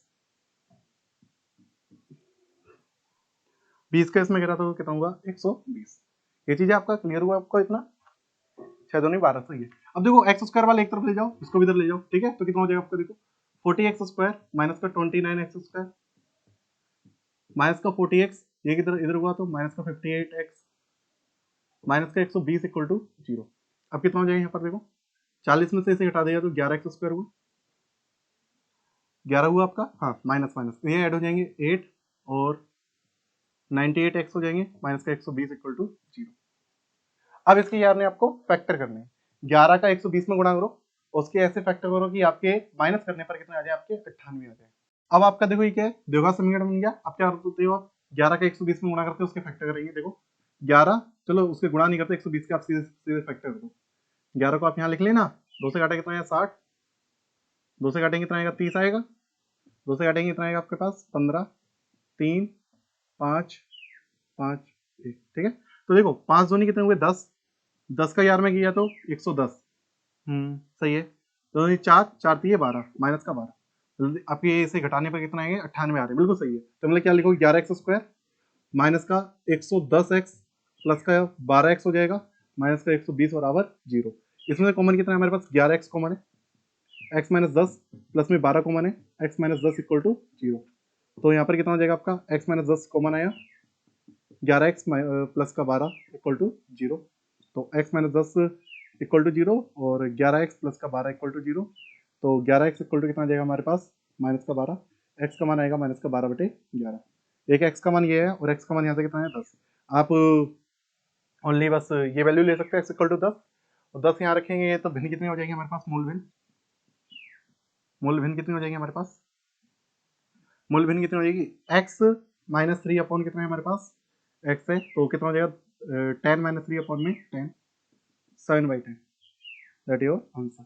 तो इस तरीके से आपकी भिन्न आपकी आएगी 7/10। ठीक है, आपका देखो एक्स बराबर हम लोग ने 10 लिया था, उससे 7/10 आया, और हम लोग ये भी ले सकते हैं एक्स बराबर माइनस का 12/11, ये भी सही होगा। जैसे हम यहाँ पर माइनस के 12/11 रखेंगे तो देखो क्या होगा, माइनस के 12/11 माइनस का 3 बटे माइनस के 12/11। समझ में आ रहा है आपको? इसको हल करेंगे कितना हो जाएगा, 33, 33 और 12 कितना हो जाएगा हमारे पास, 33 और 11, 33 और 12 कितना हो जाएगा यहाँ पर 45 हो जाएंगे हमारे पास, माइनस का 12/11, 11 से 11 घटा, माइनस से माइनस घटा, 3 से काट दो, 3 से काटा तो 15/4, 3 से को 12 और 3 से काटेंगे तो कितना आएगा 15। 15/4 भी हमारी क्या हो सकती है, एक भिन्न हो सकती है। समझ में आपको, एक ये आंसर है और एक आपका ये आंसर है, ठीक है। अब देखो बेटा, आपका क्वेश्चन नंबर कौन सा है, आपका दूसरे का ई पार्ट है। क्या दे रखा है, चित्र में ए बी, देखो इसको पहले नाम देते हैं, क्या क्या दे रखा है, ए बी, ठीक है। और क्या दे रखा है, सी डी दे रखा है, सी और डी, और ये दे रखा है ओ, ठीक है। इसका भी केंद्र आपको मान लिया, अभी दे नहीं रखा है, ठीक है। ओ वाले एक वृत्त के दो लंबवत व्यास है, ये क्या दे रखे हैं, लंबवत आपके व्यास है। ओडी छोटे वृत्त का व्यास है। अच्छा देखो, ये ओडीएस की क्या है, छोटे वृत्त का क्या है, हमारा व्यास है। ओ ये 7 सेंटीमीटर है, ओ यदि 7 सेंटीमीटर है तो ये भी 7 सेंटीमीटर होगी, ये भी 7 सेंटीमीटर होगी, बल्कि ये ओडीए कितना होगा, 7 सेंटीमीटर होगा हमारा। समझ में आ रहा है, यहाँ से लेके यहाँ तक यदि 7 सेंटीमीटर है तो इसकी त्रिज्या कितनी हो जाएगी, मतलब 3.5 हो जाएगी, मतलब कह सकते हो 7/2, कितनी कह सकते हो, 7/2 सेंटीमीटर। समझ में आपको, इतना आपको क्लियर हो गया होगा इतने डायग्राम से। लघु और दीर्घ वृत्तों के क्षेत्रफलों का अनुपात ज्ञात करना है। देखो लघु व्रत आपका ब्लू वाला है, और दीर्घ वाला आपका कौन सा बेटा, ये है। तो पहले लिखोगे, देखो लघु व्रत कौन सा, पहले लिख सकते हो दीर्घ व्रत, दीर्घ व्रत की त्रिज्या, दीर्घ व्रत की त्रिज्या R1 कह सकते हो, कितनी है हमारे पास, 7 सेंटीमीटर है। कितनी है, 7 सेंटीमीटर, त्रिज्या कितनी दे रखी है, 7। और दीर्घ व्रत कितनी हो जाएगी, लघु व्रत कितनी हो जाएगी हमारे पास, लघु व्रत की त्रिज्या कितनी हो जाएगी हमारे पास, R2 बराबर कितनी कह सकते हो, 7/2, उसी की आधी है ना ये हमारा, ये इसका केंद्र ये है। समझ में आया, बस इतने सवाल आपका हो चुका। तो यहाँ पर निकालना क्या है, लघु और दीर्घ वृत्त के क्षेत्रफलों का अनुपात। पहले लिख लो, लघु वृत्त का क्षेत्रफल बटे में दीर्घ वृत्त का क्षेत्रफल। क्षेत्रफल आप जानते हो कितना होता है, πr² होता है, ये भी हमारा πr² होता है, लेकिन त्रिज्या इसके लिए हमने कौन सी ली है, R2, और इसके लिए कौन सी ली है, R1। पाई से पाई घटा, R2 का मान हमारे पास कितना है, R2 कितना है हमारे पास, 7 है, 7/2 है, 7/2 गुणा 7/2 बटे में R1 कितना है हमारे पास, 7 है, 7 गुणा 7, 7 से 7 घटा, 7 से 7 घटा, कितना है आपका, 1/4। 1/4 का क्या सेंस हुआ, 1:4। क्लियर आपको समझ में आया, ये इसका क्वेश्चन था, 1:4 इसका क्या होगा, आंसर होगा। अगला देखते हैं अपना एफ वाला क्वेश्चन। एफ क्या दे रखा है, निम्नलिखित बारंबारता बंटन का माध्य ज्ञात करना है। इसका क्या ज्ञात करना में, समांतर माध्य निकालना है आपको। लेकिन इसमें बच्चे को क्या दिक्कत आ गई, 20 से 60 दे रखा है, 60 से 100 दे रखा है, यहाँ पर 40 का अंतर है। अब 100 से कितना दे दिया, 150, यहाँ पर हो गया 50 का अंतर, यहाँ पर भी 50 का, और यहाँ पर कितने का हो गया आपका, 100 का, और यहाँ पर भी कितने का हो गया, 100 का। तो ये अंतर जब आपके दे रखे हैं इतने, तो ये देखो याद रखना, एच वाले मतलब पग विचलन विधि से आपको इसको नहीं लगा सकते, स्टेप डिवीजन मेथड होता है ना, उससे नहीं लगा सकते हो। तो इसको आप चाहो तो सिंपल वाले फॉर्मूला लगा सकते हो, पहला प्रत्यक्ष विधि लगा सकते हो। प्रत्यक्ष विधि में थोड़ी कैलकुलेशन ज्यादा होती है, तो आप चाहो तो क्या लगा सकते हो, एज्यूम मेथड आपका होता है, दूसरा वाला आपका कल्पित माध्य विधि, उससे आप लगा सकते हो, ठीक है। तो आप क्या करोगे, सबसे पहले देखो ये फ्रीक्वेंसी है, बल्कि आप पहले निकालोगे एक्सआई। क्या निकालोगे, एक्सआई। क्या निकालोगे, एक्सआई। एक्सआई क्या होता है, मध्य बिंदु कैसे निकाला जाता है, इन दोनों को जोड़ो, 60 और 20 कितना होता है हमारा, 80। 80 का आधा कितना होगा, 40, ठीक है। अब देखो 60 और 100 मतलब कि 100 कितना होगा, 160 का आधा कितना होगा आपका, 80। इसका 150 होगा, 150 मतलब 150 100 कितना होगा, 250। 250 का आधा कितना होगा, 125। इसी प्रकार इसको इसको जोड़ेंगे तो कितना होगा आपका, 200 300 और 400। 400 का आधा कितना होगा हमारे पास, 400 का आधा कितना होगा, 200। क्लियर समझ में आ रहा है आपको। इन दोनों को जोड़ो, कितना होगा, 0 10 हाथ लगी 600। 600 का आधा कितना होगा, 300, ठीक है। और यहाँ पर कितने का डिफरेंस है आपका, देखो 0 और ये कितना हुआ, 800। 800 का आधा कितना होगा, 400। इतना क्लियर हुआ। तो आप क्या कर सकते हो, इसमें डी वाला फॉर्मूला लगा सकते हो, डी निकाल सकते हो, एक्स आई माइनस ए। क्या कर सकते हो, एक्स आई माइनस ए। आ रहा है को समझ में। तो कैसे करते हो, देखो ए क्या होता है, मध्य बिंदु, 1 2 3 4 5 6, 6 लोगों में बीच में कौन कौन आता है, 2 लोग आते हैं। अब 2 में से किसको लेते हैं, जिसकी फ्रीक्वेंसी क्या होती है हमारी, ज्यादा होती है, 16 ज्यादा है, तो ये हमारे क्या हो जाएगा, मध्य बिंदु। ये क्या हो जाएगा हमारा, मतलब कि ए, ये क्या हो जाएगा हमारा ए का मान कितना है, 125 है। और एक्स आई में से घटा दो, 40 में से 125 घटा दो, मतलब कि 125 में 40 घटा दो, देखो 5 में 0 गए 5, और 12 में से 4 गए 8, और किसका बचेगा, माइनस का। 80 में से घटाने तो कितना बचेगा, माइनस का 45। कितना बचेगा, माइनस का 45। देखो 5 में 0 गया 5, 12 में से 8 गए, इतने बचे आपके 4, और 125 में से 125 गया तो कितना बचा आपका 0। 200 में से 125 घटाने आपको, कितना बचेगा आपका 75। अब 300 में से 125 घटाने तो कितना बचेगा आपका 175, और 400 में से घटाने तो कितना बचेगा 275। बल्कि ये ज्यादा कठिन कैलकुलेशन बनी, तो सबसे बेटर ये था, देखो ये वाले थोड़े कठिन है, ये तब भी सरल है, ये क्या हमारा तब भी सरल है। तो ऐसा करो आप इसको सीधे ही मेथड से लगाओ, इसमें टाइम वेस्ट ना करो, बल्कि इसमें गुणा करोगे तो इसमें टाइम ज्यादा लगेगा। समझ में आ रहा है आपको? देखो ये मेथड आप यूज ना करो फिर, मतलब काफी बच्चे हैं तो डायरेक्टली आप कर सकते हो, सिंपल तरीका क्या हमारा, एफ आई इंटू क्या कर सकते हैं एक्स आई, क्या निकाल सकते हैं एफ आई इंटू एक्स आई। 7 को कितने होते हैं 28, ठीक है, 5 के इसमें गुणा करना है सीधे सीधे, देखो इसको कुछ ना मानो, 8 पंजे कितने होते हैं 40, 16 के इसमें गुणा करो, 16 पंजे 80, हाजिर लगी 8, 16 दूनी 32, 32 और 8 40, 16 एकम 16, 16 और 4 20। समझ में आ रहा है आपको?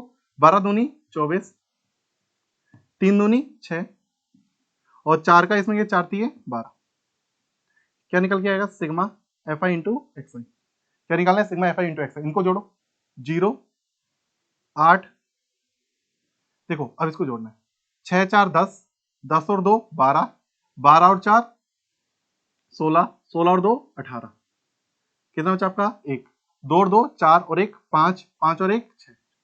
इतना क्लियर हो? एक बार कैलकुलेट कर लेना आप, देखो 6 4 10, 2 12, 12 और 4 16, 16 और 2 18, हासिल लगी 1 2 2 4 1 5 और 1 6, बिल्कुल सही है। और यहाँ पर सिग्मा एफ आई निकाल लो, क्या निकालो सिग्मा एफ आई कितना आएगा, देखो 7 5 12, 12 12 24, 24 और 6, 24 और 6 30 और 30 और 10 40, 40 और ये 40 और 5 45। और हमारा एक्स बार कैसे निकाला जाता है, सिंपल तरीके से sigma F I into X I upon sigma F I. F I into X I का मान कितना है 6 8 8 0 अपॉन में 4 5। अब इसका आपको यार ने डिवाइड करना है, जो क्या 3 से कट रहा है, देखो 8 8 14 8 8 16 16 और 6 22, मतलब ये 3 से नहीं कटेगा, 3 से नहीं कटेगा, 5 से कट सकता है, इसे कट सकता है 5, 5 से काटो 5 3 45, 5 से काटा कितना आएगा आपका, देखो 5 एकम 5, कितना बचा आपका 1, 5 से 15 बचा कितना आपका 3, 5 सत्ते 35, कितना बचा आपका 2 20 हो गया, 5 चकू 20, कितना है आपका 1 3 7 4 बटे 9।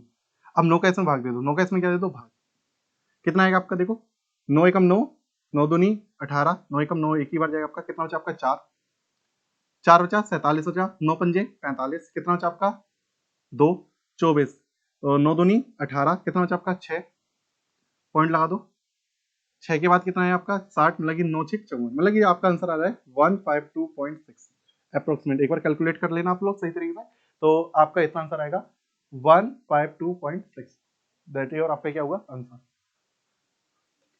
सही है। अब देखिए बेटा आपका क्वेश्चन नंबर 3 है, क्या है आपका क्वेश्चन नंबर 3, एक त्रिभुज का एक कोण दूसरे त्रिभुज के एक कोण के बराबर है तथा इन कोणों को अंतर्गत करने वाली भुजाएं समानुपाती हैं, तो सिद्ध कीजिए कि दोनों त्रिभुज क्या है समरूप होते हैं।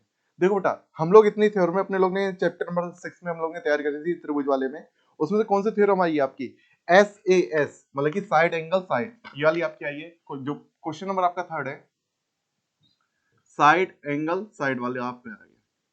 इतनी थ्योरम थी, थेल्स थ्योरम थी, पाइथागोरस थ्योरम थी आपकी, हर चीज आप सोचा था कि ये सब चीजें आएंगी, लेकिन आई कौन सी आपकी साइड एंगल साइड वाली। तो ये तो आप कर लोगे इसको प्रूफ, इसको तो नहीं करवा रहे हैं इसके, लेकिन अथवा वाला अच्छा क्वेश्चन है, इसका जो अथवा वाला क्वेश्चन है उस चीज को हम करवा देते हैं, ठीक है। तो अथवा क्वेश्चन क्या दे रखे हैं हमें, देखो BL और CM एक समकोण त्रिभुज ABC की माध्यिकाएं हैं, किसकी ABC की क्या है आपकी माध्यिकाएं हैं, तथा इस त्रिभुज का कोण A समकोण है, तो सिद्ध कीजिए कि जो आपको सिद्ध करना है 4BL² वाला, ठीक है। देखो बात समझो क्या है हमारा, देखो यहाँ पर फोर्थ, देखो यहाँ पर इसका अथवा वाला क्या दे रखा है हमें, देखो एक त्रिभुज है आपका समकोण त्रिभुज बना लेते हैं इधर, देखो ध्यान से,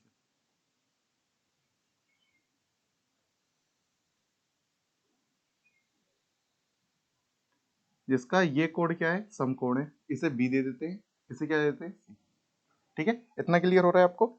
और इसके अंदर देखो क्या चीज डाल रखा है, देखो BM जो और CM है वो हमारे क्या दे रखा है, देखो लम डाल रखा है, देखो बात समझो BL और CM समकोण त्रिभुज ABC की क्या है माध्यिकाएं हैं, वो भी क्या है हमारी माध्यिकाएं। BL कहाँ होगा, देखो बात समझो BL इधर देखो मान लेते हैं, इसका मध्य बिंदु ये मान लेते हैं इधर, इसका BL, ठीक है। ये हमारा क्या है BL पॉइंट, ये माध्यिका है, मतलब कि ये इसके क्या है बराबर है, ठीक है। L माध्यिका है और CM भी हमारी क्या है माध्यिका, CM, C यहां पर है CM इस तरीके से इधर CM, ठीक है, ये भी हमारी माध्यिका है, तो मतलब कि ये वाली हिस्सा और ये वाला हिस्सा क्या होगा, बराबर होगा। ठीक है, मतलब कि अलग अलग कहना चाहो 3 लिख दो, 3 3, फिर डबल डबल तो कर दिया हम लोग ने। तो हमें सिर्फ अब क्या करना है, हमें सिद्ध करना है, हमें क्या करना है, अब सिद्ध करना है। तो देखो इस सवाल को ऐसे करेंगे, सबसे पहले लिखोगे दिया है, क्या लिखोगे, दिया है, क्या दिया है हमें, क्या दे रखा है, त्रिभुज एबीसी समकोण त्रिभुज है, समकोण त्रिभुज है, तथा कोण ए कितने अंश का है आपका, 90 अंश का है। और क्या दे रखा है, तथा जो हमारा बीएल है और सीएम है क्या माध्यिकाएं हैं, बीएल कोमा सीएम माध्यिकाएं हैं, त्रिभुज एबीसी की क्या है, माध्यिकाएं हैं। ठीक है, इतना क्लियर हुआ आपको। अब देखो हमें क्या करना है, सिद्ध करना है, हमें क्या करना है, यहाँ पर सिद्ध करना है, सिद्ध करना है, सिद्ध करना इंपॉर्टेंट है इसके अंदर। क्या सिद्ध करना है हमें, 4 बीएल का स्क्वायर प्लस सीएम का स्क्वायर बराबर 5 बीसी का स्क्वायर, ये हमें क्या करना है, सिद्ध करना है। अब इसकी उत्पत्ति करेंगे, क्या करेंगे, इसकी उत्पत्ति मतलब प्रूफ, इसके यार अब हमें प्रूफ देखना, अच्छी तरह देख लो इस वाले क्वेश्चन को, अच्छा क्वेश्चन है। कितने नंबर में आया आपका, 6 नंबर में आपका क्वेश्चन आया हुआ है। तो देखते हैं कैसे करेंगे। देखो इसके अंदर देखो, आपको पहले ये देखो समकोण त्रिभुज कौन कौन सा दिखाई दे रहे हैं, देखो ध्यान से देखना, 3 होंगे आपके, देखो एक ये है, एक ये है, और एक आपका ये वाला है। देखो नाम बताना चाहते हैं, ए बी एल है, और आपका ए सी एम है, और ए बी सी है। इतना क्लियर हो रहा है। सीधी बात, तीनों त्रिभुज ले लेते और तीनों त्रिभुज में पाइथागोरस प्रमेय लगा लो। जैसे आपका कौन कौन सा, देखो पहली वाला ले लो, कौन सा बेटा, सबसे पहले ये वाला लेते हैं, ए बी एल में कौन सा, देखो त्रिभुज ए बी एल में क्या लिखोगे, पाइथागोरस थ्योरम से क्या लिखोगे, पाइथागोरस प्रमेय से। क्या लिखते हैं, पाइथागोरस प्रमेय से। क्या होता है हमारा पाइथागोरस प्रमेय से, देखो यल त्रिभुज की बात करिए, ए बी एल, समझ में आ रहा है आपको। देखो कर्ण ये है, कर्ण मतलब कि बी एल का स्क्वायर बराबर आधार कितना इसका, ए बी लिख सकते हैं, क्या लिख सकते हैं, ए बी लिख दो या फिर बी एल लिख दो, बात एक ही है, ए बी का स्क्वायर प्लस ए एल का स्क्वायर। इतना क्लियर हुआ आपको। इसको भी देखो हम यहाँ पर अभी स्किप करते हैं, देखो हम लोग लास्ट में देखेंगे क्या हमें फायदा होगा, ठीक है, क्या चीज हमें लेके आनी है। तो यहाँ तक इसको भी छोड़ दो यहीं पर। अब जैसे अगला त्रिभुज ले लेते हैं, आप लोग क्या लेते हैं, अगला त्रिभुज कौन सा, अगला अगला कौन सा है हमारा, ए सी एम, कौन सा है हमारा, ए सी एम, त्रिभुज ए सी एम, पाइथागोरस में क्या, पाइथागोरस प्रमेय, क्या ठीक है, पाइथागोरस प्रमेय से। इसके अंदर पाइथागोरस प्रमेय लगेगी तो क्या होगा हमारा, देखो कर्ण ये है हमारा सीएम, सीएम का स्क्वायर बराबर क्या हो जाएगा यहाँ पर, देखो सी ए का स्क्वायर प्लस में किसका, आपका देखो सी ए का स्क्वायर प्लस में क्या हो जाएगा यहाँ पर, देखो प्लस में एम ए का स्क्वायर। देखो बात समझो, सीधी सी बात है, देखो सीधी सी बात है, जो ये वाला त्रिभुज था ना, इसमें सब सभी भुजाएं आनी चाहिए। देखो बीएल तो आ गई है, ए बी का मतलब क्या हुआ, पूरी भुजा आ चुकी है, ए एल क्या हुआ, देखो इतना हुआ ए एल, कितना है ये ए एल। अब ए एल की जगह हम आपको बताना चाहते हैं, ए एल की जगह आप क्या ले आते हैं, बड़ी भुजा ले आते हैं, सीधी सी बात है। जो हमारा ए एल है इसकी जगह आप क्या ले आते, पूरी भुजा लेके आते। तो आप क्या लिख सकते हैं, यहाँ पर आपको पता होना चाहिए, जो ए एल है वो ट्वाइस है, ए एल का यदि हम दोगुना कर देंगे क्या वो पूरी भुजा एसी हो जाएगी। अरे को समझ में, देखो जो ए एल है, ए एल का यदि हम ट्वाइस कर दें तो क्या हो जाएगा, पूरी भुजा एसी हो जाएगी ना। और यहाँ पर ए एल का मान कितना आ जाएगा आपका, एसी बटे 2। बस आपको क्या करना था, ए एल की जगह यहाँ पर क्या लिख देते, ए एल की प्लेस पे आपको लिखना था एसी बटे 2, मतलब सभी भुजाएं लेके आनी बड़ी वाली, कौन सी, बड़ी वाली भुजाएं लेके आनी। ए बी का स्क्वायर प्लस यहाँ पे एसी का मान रखें तो एसी का स्क्वायर बटे कितना हो जाएगा, 4। आप एलसीएम ले सकते थे, क्या ले सकते थे, एलसीएम, एलसीएम लेंगे तो कितना आएगा यहाँ पर, 4 आएगा, ए बी का स्क्वायर 4 हो जाएगा, 4 ए बी का स्क्वायर प्लस में एसी का स्क्वायर, ठीक है। और यहाँ पर क्या है, बी एल का स्क्वायर, यहाँ पर क्या है, बी एल का स्क्वायर, क्रॉस मल्टीप्लीकेशन कर दो, इसका इधर इसका इधर, तो कितना हो जाएगा, 4 बी एल का स्क्वायर बराबर 4 ए बी का स्क्वायर प्लस ए सी का स्क्वायर। इसे देते हैं समीकरण नंबर 1। अब इसी प्रकार यहाँ पर देखो, अब ये वाली, इस वाले में पाइथागोरस प्रमेय लाई थी ना, तो क्या देखा हमने कि जो हमारा देखो सी ए है, सी ए बड़ी भुजा आ रही है, और यहाँ पर एम ए छोटी है, एम ए क्या है, छोटी है। तो आप क्या लिख सकते हैं यहाँ पर, एम ए का ट्वाइस किसका लिख सकते हो, एम ए का टॉयस कर देंगे, एम ए का क्या कर देंगे, टॉयस कर देंगे, क्या वो पूरी भुजा बी ए के बराबर हो जाएगी? पूरी भुजा किसके बराबर हो जाएगी? बी ए के। तो यहाँ से आप एम ए का मान कितना आ जाएगा? देखो यदि हम आप एम ए की बात करेंगे तो कितना मान आएगा? बी ए बटे 2। कितना आएगा आपका? बी ए बटे 2। तो सी एम का स्क्वायर कितना आ जाएगा यहाँ पर? देखो सी ए का स्क्वायर प्लस में एम ए का मान क्या है? बी ए। तो बी ए का स्क्वायर बटे 2 का वर्ग कितना हुआ? 4। क्लियर हुआ आपको ये?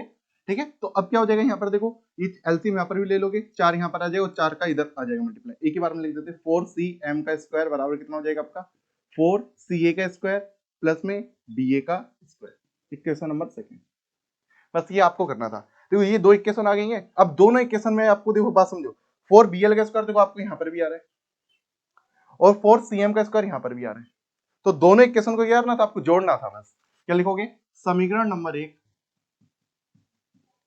व 2 को जोड़ने पर। ये सिंपल क्वेश्चन था आपका। समीकरण नंबर 1 व 2 को जोड़ने पर तो क्या हो जाएगा? इसको जोड़ेंगे। देखो जो आपकी एलएचएस में होता है उनको ऐड कर दिया जाता है, जो आरएचएस में होता है उनको ऐड कर दिया जाता है। देखो बात समझो, जो ए बी है वही हमारा बी ए है, जो ए सी है वही हमारा सी है। बात है कि है ना दोनों। तो बात समझो 4bl का स्क्वायर इधर लिख लेते हैं पहले। 4bl का स्क्वायर प्लस में कितना है? 4cm का स्क्वायर। 4cm का स्क्वायर। अब देखो जो ए बी है वही तो बी है। देखो या तो इसे ए बी पढ़ो, या तो इसे बी ए पढ़ो, या तो इसे क्या पढ़ो? A B. बात तो एक ही है ना। ये 4 है और इधर कितने हैं? 1 है।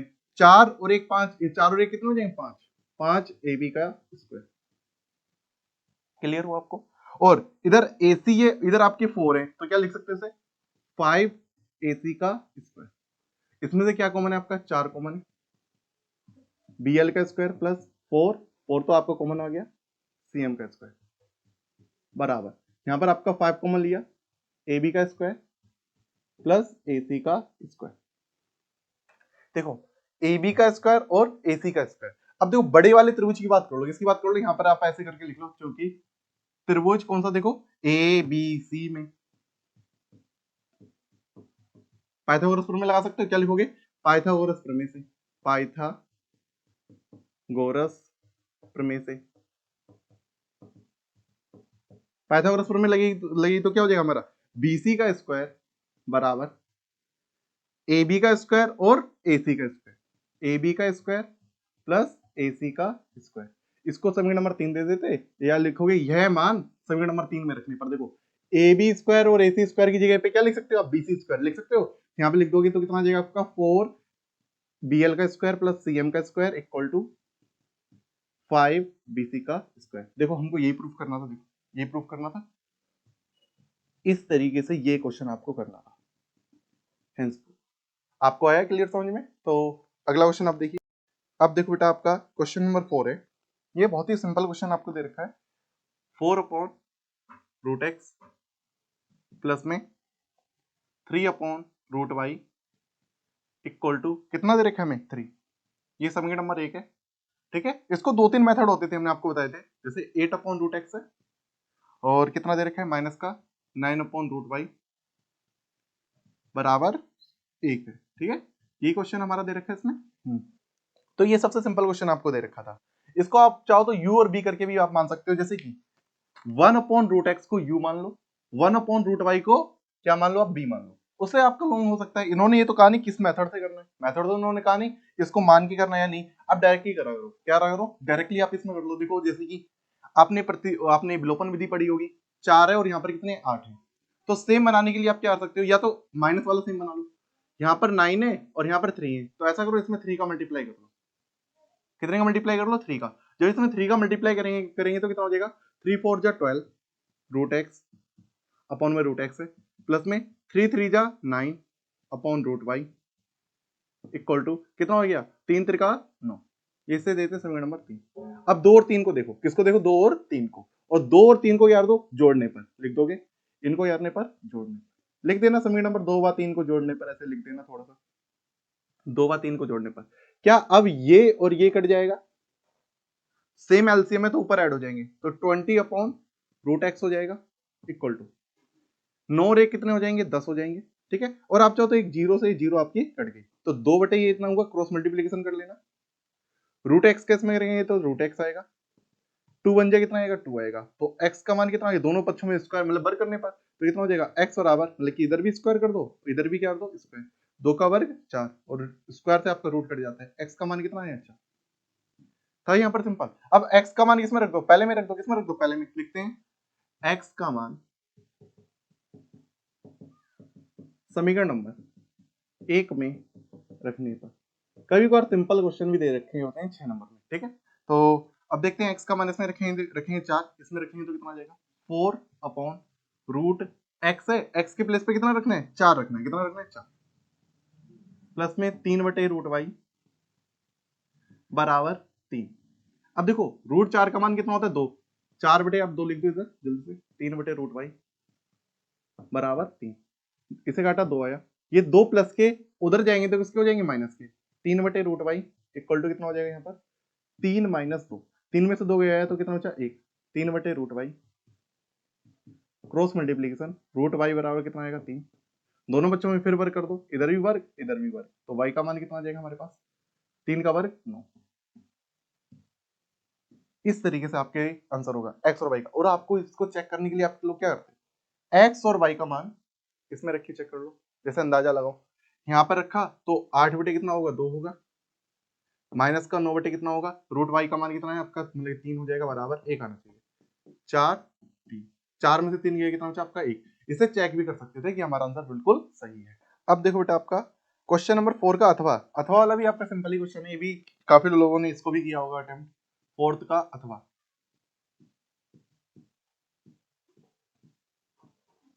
देखो क्या क्वेश्चन है फोर्थ का अथवा, देखो एक मोटर बोट जिसकी स्थिर जल में चाल आपको दे रखी है 18 किलोमीटर प्रति घंटा, 24 किलोमीटर धारा के प्रतिकूल जाने में तथा वही दूरी धारा के अनुकूल वापस आने में 1 घंटे अपेक्षा अधिक लेती है, तो धारा की चाल ज्ञात कीजिए। ठीक है, तो सबसे पहले आप लोग लिखना माना धारा की चाल, सॉल्यूशन यहां से स्टार्ट है, माना धारा की चाल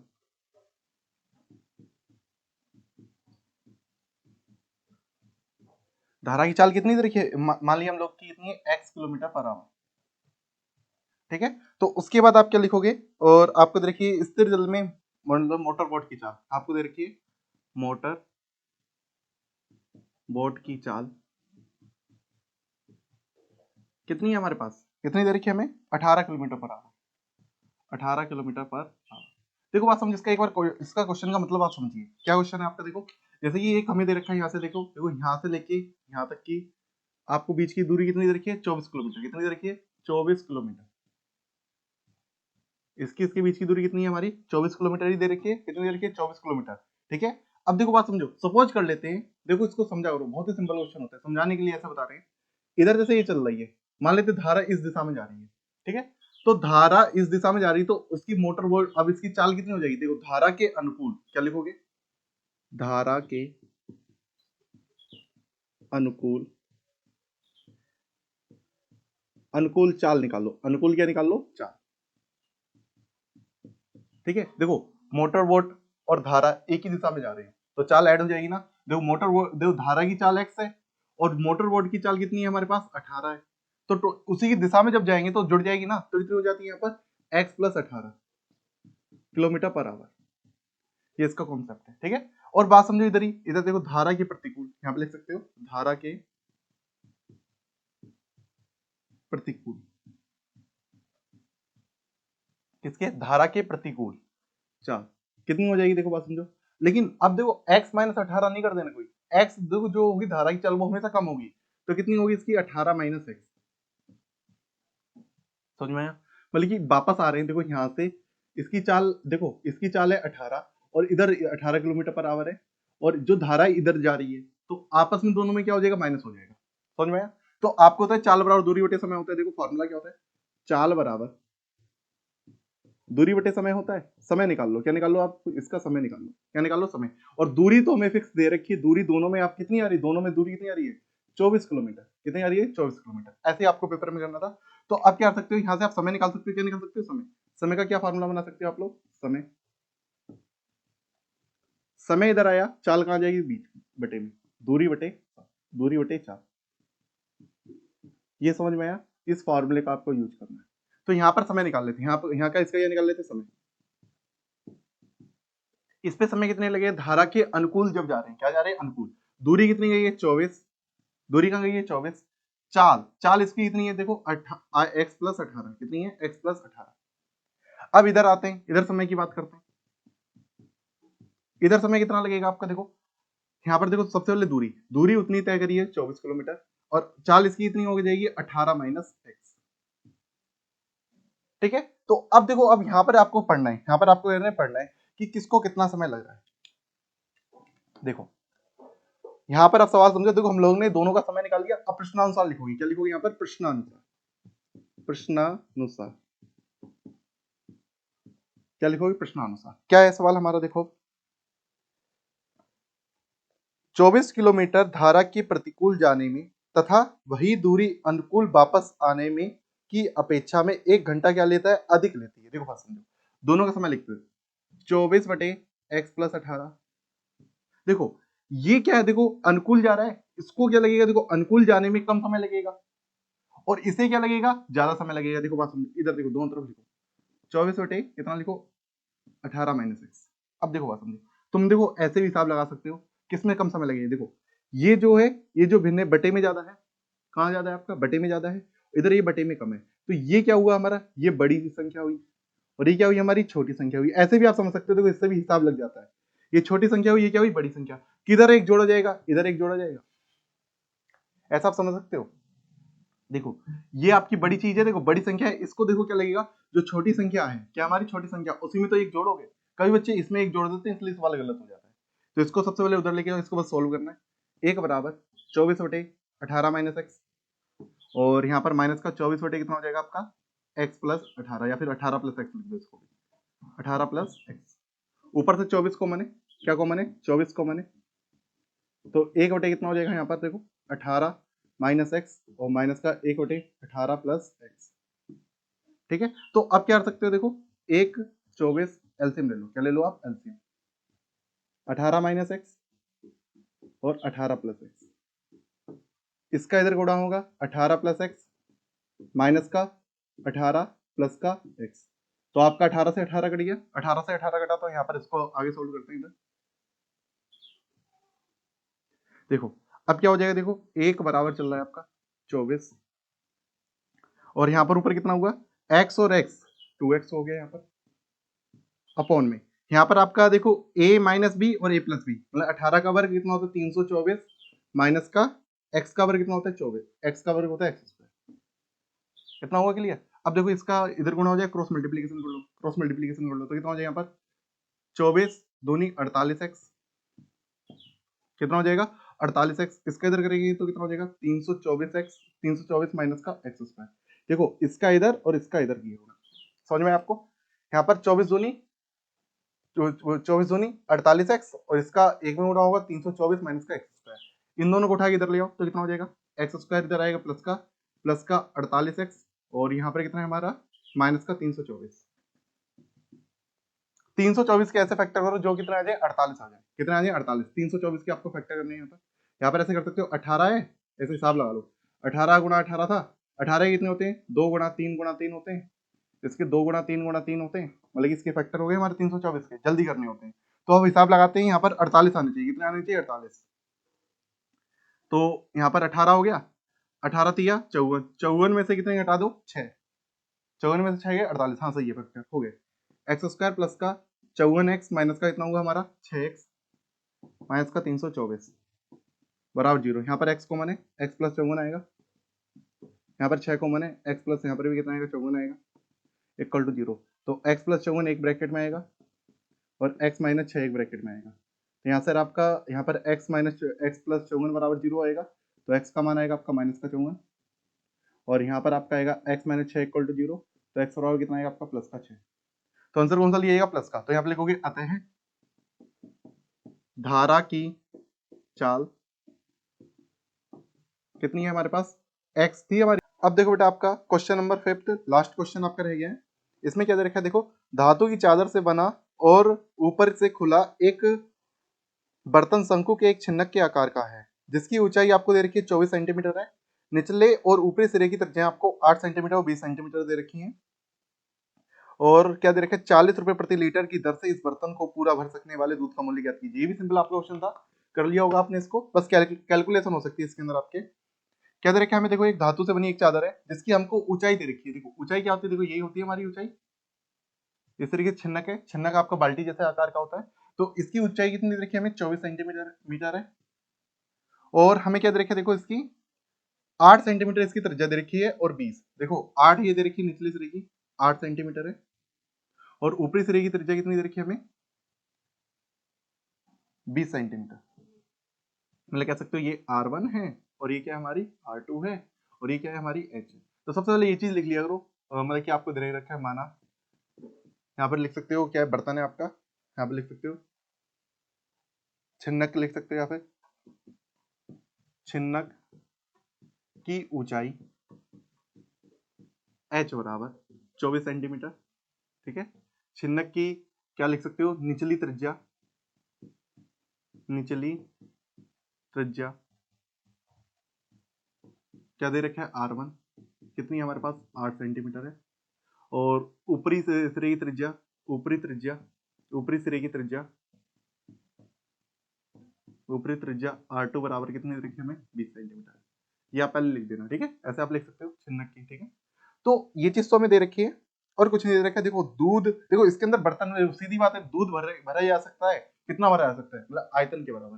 मतलब छिन्नक का आयतन आपको पहले निकालना है, छिन्नक का आयतन, छिन्नक का आयतन, फॉर्मूला तो याद ही होगा आप लोगों को।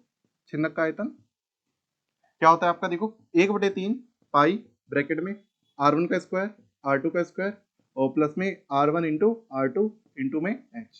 ये फॉर्मूला आपको याद होना चाहिए, 1/3। अच्छा, पाई का मान इन्होंने नीचे हिंट दे रखी है, 3.14 लेना है, जिससे आंसर आपका परफेक्ट मैच करेगा।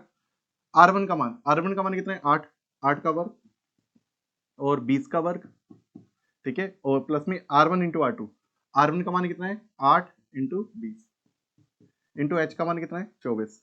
तो 1/3, 3.14 गुणा में 8 का वर्ग कितना होता है हमारा, 64, 8 का वर्ग 64, 20 का वर्ग 400, और 8 दूनी 16 इंटू 24। बल्कि 24 से काट सकते हो, 3 से काट सकते हो, 3 अट्ठे 24, 3.14 गुणा में इसको जोड़ेंगे, तो कितना आएगा, 4, 6 और 6 12, हाथ से लगी 1, 4 5 और 1 6, 624 गुणा में कितना है, 8। इसका गुणा करके बताओ जल्दी से, गुणा करने में टाइम लगे, रुको हम आपको इससे कैलकुलेटर से आपको गुणा करते हैं टाइम बचाने के लिए। देखो 3.14 है, और 624 गुणा में आपका है 624, और गुणा में कितना है हमारे पास 8। तो ये आ रहा है आपका 15,674। कितना आ रहा है आपका, 15,674। ठीक है, और 674 पॉइंट में कितना है आपका, 8 और 8। ठीक है, ये हमारा आंसर, देखो सेंटीमीटर दे रखे ना, सेंटीमीटर क्यू में आया, किसमें आया, सेंटीमीटर क्यू। अब आपको एक चीज पता होनी चाहिए, क्या, 1 सेंटीमीटर क्यू किसके इक्वल होता है आपका, 1/1000 लीटर की। ये चीज आपको पता होनी चाहिए। ठीक है, 1 सेंटीमीटर क्यू में कितने होते हैं, 1/1000 लीटर होते हैं। तो 1000 का इसमें भाग दे दोगे, 674.88 बटे में 1000, और क्या आ जाएगा, लीटर। अब जैसे पॉइंट यहाँ पर है, 3 अंकों के दशमलव इधर आ जाएगा, तो 15.67788 लीटर, बल्कि अप्रोक्सीमेट 6-7 तक लिख सकते हो आप इतना। ठीक है, तो ये आ चुका है। अब देखो क्या दे रखा है आगे सवाल में, 40 रुपए प्रति लीटर की दर से इस बर्तन को पूरे भरे जा सकने वाले दूध का मूल्य। देखो यहाँ चीज आप समझो, आगे क्या दे रखा है, देखो 40 रुपए प्रति लीटर की दर से, देखो 1 लीटर, 1 लीटर दूध का मूल्य सीधा लिख दो, 1 लीटर दूध का मूल्य, जो भरे जा सकने वाले दूध का मूल्य कितना है हमारे पास, 40 रुपए का। कितने का है हमारे, 40 रुपए का। लेकिन हमें कितने लीटर दूध भरना है इसके अंदर, 15.6748 लीटर है। ठीक है, इतने दूध का मूल्य कितना हो जाएगा, देखो 40 में गुणा कर देंगे कितने का, 15.67488। ये गुणा भी कर सकते हो आप आराम से। ठीक है, तो जब ये जल्दी से हम गुणा करके दिखाते हैं, गुणा में कितने का है आपका, 40, कितना आया आपका, आएगा 626.99 5, ठीक है, इतना आपका लगभग आएगा, ठीक है, 5 2। देखो ये आया ना लगभग, अप्रोक्सीमेटली लिख सकते हो 6 2 7, मतलब 9 है ना, इधर 7 बढ़ा दो, इतने रुपए आपको देने होंगे। तो इसका अप्रोक्सीमेट आपका इतना आंसर आपका सही माना जाएगा, 627 आपका रुपए इसका आंसर होगा, ठीक है, इतना क्लियर हो गया। अब इसका अथवा वाला भी क्वेश्चन आपका करते हैं, ठीक है। अब देखो बेटा आपका फिफ्थ का आपका अथवा वाला क्वेश्चन, आपका लास्ट क्वेश्चन अब आपका बचा हुआ है, जल्दी से इसको भी देख लीजिए। फिफ्थ का अथवा क्वेश्चन, ठीक है, ये भी क्वेश्चन आपका अच्छा दे रखा है, ये क्वेश्चन काफी सही था। 3 मीटर व्यास का एक कुआं 14 मीटर की गहराई तक खोदा जाता है। इससे निकली हुई मिट्टी को कुएं के चारों ओर 4 मीटर चौड़ी एक वृत्ताकार वलय बनाते हुए समान रूप से फैलाकर एक प्रकार का बांध बनाया जाता है। इस बांध की ऊंचाई आती है। देखो बात समझो, इसका क्या सेंस है। एक देखो कुआं खोदा गया है, कुआं कैसा होता है आपका, बेलनाकार होता है। इधर इसका पहले डायग्राम आप समझ लो अच्छी तरीके से, क्या सेंस है इसका। देखो डायग्राम बल्कि बनाना नहीं है, लेकिन तब भी आपको समझाने के लिए हम आपको बताते हैं कैसा है डायग्राम। ये एक आपका बेलन है, ठीक है, डायग्राम थोड़ा सही देख लेना, सही से बनना है इधर, ठीक है, जिसकी हमें दे रखी है, देखो जिसकी देखो गहराई मतलब कि 14 मीटर है, समझना, देखो जिसकी गहराई कितनी 14 मीटर है और 3 मीटर आपका इसका क्या व्यास है। व्यास क्या होता है बेटा, यहां से लेके यहां तक 3 मीटर व्यास है, यहां से लेके यहां तक ये होता है हमारा व्यास। अब देखो इसकी त्रिज्या कितनी हो जाएगी, 3/2 मतलब कह सकते हो 1.5, कितनी कह सकते हो 1.5 मीटर रह जाएगी यहां से लेके यहां तक। पहले इतना एहसान समझो, इसकी त्रिज्या इतनी क्लियर हो गई। अब देखो इतनी गहराई से हमने क्या निकाली, इससे मिट्टी निकाली, क्या निकाली अब मिट्टी, और ये इसी कुएं के क्या लगानी, चारों ओर लगानी, क्या लगानी है, चारों ओर। अब देखो कैसे लगानी है, देखो बात समझो ध्यान से, और कितने मीटर चौड़ी मिट्टी लगानी है, 4 मीटर चौड़ी आपको वृत्ताकार मिट्टी मतलब कि इस तरीके से बनानी है। देखो बात समझना ध्यान से, इसको समझना एक बार ध्यान से, इसको इस सवाल को, ये है इसके चारों ओर मिट्टी लगा रहे हैं, हमने रेड कलर से इसलिए यूज कर रहे हैं, और इधर की तरफ देखो इसको थोड़ा सा और आगे बढ़ा दिया गया, 4 मीटर, कितना 4 मीटर चौड़ा, ठीक है, 4 मीटर चौड़ा।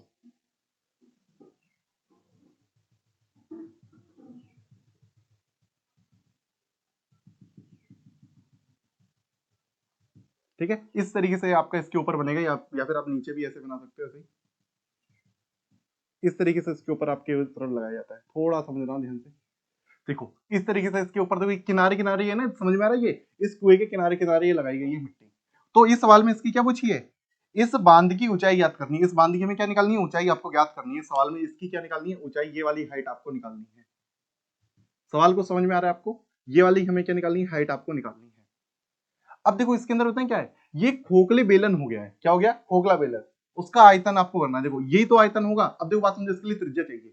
अच्छा ये 1.5 है आपकी, 1.5 मीटर है, तो ये भी हमारी 1.5 मीटर होगी यहाँ से लेके यहाँ तक। ये वाली त्रिज्या कितनी होगी, 1.5 मीटर होगी। मतलब ये भी हमारी कह सकते हो, ये भी तो हमारी 1.5 है ना, ये 1.5।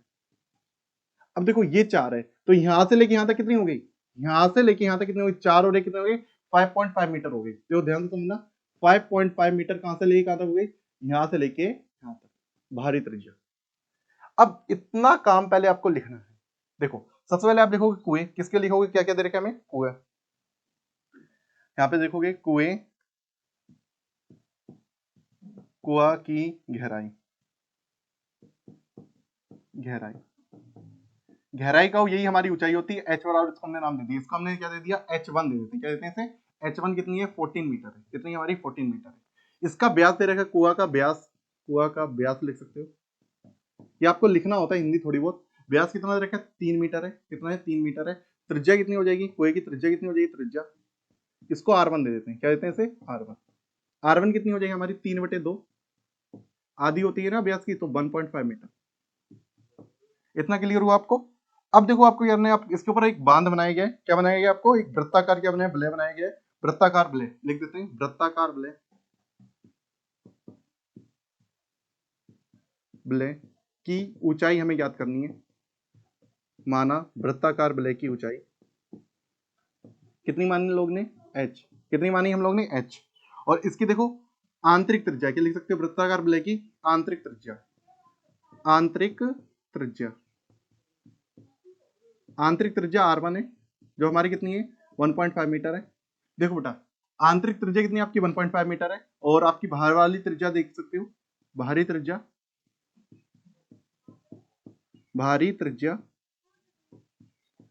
कितनी है हमारे पास, देखो 1.5 प्लस 4 कितनी हो जाएगी 5.5 मीटर। इतनी चीजें आपको पहले लिखनी होती है। तो सीधी सी बात है, इसका आयतन बराबर इस ब्लैकार, जो ब्लैकार आपका क्या है, बांध है, क्या क्या दे रखे इन्होंने, फैलाकर क्या बनाया, बांध बनाया गया, ब्लैकार वृत्ताकार ब्ले बांध, यहाँ पर ऐसे बांध का शब्द और यूज कर सकते हो, ठीक है। तो आप क्या लिखोगे, इसका आयतन किसका, कुएं का आयतन, कुएं का आयतन बराबर कर दो किसका, वृत्ताकार किसका, ब्ले बांध का आयतन, दोनों का आयतन बराबर कर दो, आपका आंसर आ जाएगा। बस इस सवाल में इतना ही आपको करना था। अब कुएं का आयतन क्या होता है हमारा, देखो पाई आर स्क्वायर एच होगा, पाई आर स्क्वायर एच। अब इसकी त्रिज्या को हमने क्या दिया, R1, ऊंचाई कितनी दी है इसका, H1। अब इसका क्या होता है हमारा, देखो पाई R2 का स्क्वायर माइनस R1 का स्क्वायर इंटू एच, जो बड़ा होता है उसमें से घटा दो। बड़ी वाली त्रिज्या आपकी R2 है ना, R2 बड़ी वाली त्रिज्या मान रखी है हम लोग ने, R2 क्या मान रखी है, बड़ी वाली त्रिज्या, उसमें से R1 को घटा दो इंटू एच। देखो पाई से पाई घट जाएगा आपका, R1 का मान कितना है हमारे पास, R1 का मान है 1.5 इंटू 1.5 इंटू एच, H1 का भी मान हमें पता है, H1 का मान कितना हमें दे रखा है 14 बराबर, R2 का मान हमारे पास कितना है 5.5 है, 5.5 का स्क्वायर माइनस 1.5 का स्क्वायर इंटू में एच हमको ज्ञात करना है। तो यहाँ पर ऐसा कर सकते हो, इसको 3/2 लिख लो, 3/2 इंटू 14, और इसमें देखो ए स्क्वायर माइनस बी स्क्वायर लगा सकते हो, एक बार प्लस कर दो, 5.5 में 1.5 एक बार प्लस कर दो, और एक बार क्या कर दो, माइनस कर दो, 5.5 में से 1.5 को आप दो, एक बार माइनस कर दो। अच्छा प्लस करेंगे इतना आ जाएगा, 5 और 1 6 हो जाएगा, एक हासिल और 7 हो जाएगा, ठीक है। और इसमें कितना हो जाएगा 0, और 5 में से 1 गया तो कितना बचा आपका 4 इंटू एच, और ये 3/2 गुणा, बल्कि 2 से काट सकते हो, कितनी बार जाएगा आपका 7 बार, 3 गुणा 7, ठीक है। अब जो गुणा में होते हैं वो कहाँ आते हैं, भाग में। इधर आपको लिख देते हैं, इधर देखो ध्यान से, इधर कैलकुलेशन समझो। इधर कितना है आपका, देखो h बराबर हम सीधा लिखते हैं, h बराबर 3 गुणा 7 बटे में कौन है, 2 है, गुणा में। अब जो 7 है गुणा में का आएंगे, भाग में आएंगे, और जो 4 गुणा में वो का आएंगे, भाग में आएंगे, ठीक है। 7 से 7 कटेगा, आंसर कितना आएगा, h बराबर कितना है आपका 9/8। अब इसका आपको मान निकाल देना है, बस h का मान निकाल दो, यही हमारा क्या हो जाएगा, आंसर हो जाएगा। 8 एकम 8, कितना बचा आपके पास 1, 8 एकम 8, कितना बचा आपका 2, 20 हो गए, 8 दूनी 16, 4 8 पंजे 40, तो इतना हमारा क्या होगा, आंसर होगा। तो इस प्रकार आपका ये पूरा आपका क्वेश्चन पेपर आपका क्लियर हो गया है। तो देखो आपको जहां तक ये पेपर बिल्कुल सिंपल था, बस इसमें ये चीज था कि जो 2 नंबर वाले क्वेश्चन थे ना, जैसे कि आपकी जो हमारा क्वेश्चन कौन सा था, हमारा रचना वाला क्वेश्चन था और माध्यिका वाला, ये 4 नंबर वाले क्वेश्चन थे जो कि इन्होंने 2 नंबर में डाल दिए थे, और पूरा पेपर आपका लगभग बिल्कुल सरल ही था।